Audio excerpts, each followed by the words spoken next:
Dr. Riaz Ahmad of Karachi University wanted to express his views on how university authorities were being pressured to declare that Justice Tariq Mahmood Jahangiri's educational record from 4 decades ago is questionable. He was unlawfully harassed, detained, and taken from one police station to another. Speaking to the media after being finally released following public outcry, he said that he was targeted to prevent him from attending a university syndicate meeting where the case related to Justice Tariq Mahmood Jahangiri's educational record was to be presented. Dr. Riaz Ahmad revealed that the matter had earlier been decided by the university's Unfair Means Committee under external pressure. Justice Tariq Mahmood Jahangiri is one of the 6 judges of the Islamabad High Court who wrote a letter to the Supreme Judicial Council revealing interference in judicial process by Pakistan's premier intelligence agency, the ISI. Analysts believe he is being targeted for resisting interference in the judicial process in cases related to former Prime Minister Imran Khan and his political party PTI.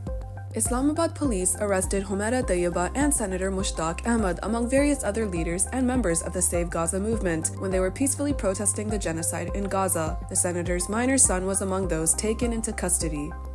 All 4 hostages kidnapped by the Tehreek-e-Taliban Pakistan have been safely released and reunited with their families. The hostages included a lieutenant colonel, a Pakistan Administrative Services officer, another employee, and 3 brothers along with their cousin. According to official sources, they were freed and handed over to the Gandapur tribe, bringing an end to the harrowing ordeal. The Kandari faction of the Afghan Taliban on the directives of Haibatullah Akhundzada are reported to have played a big role in the release.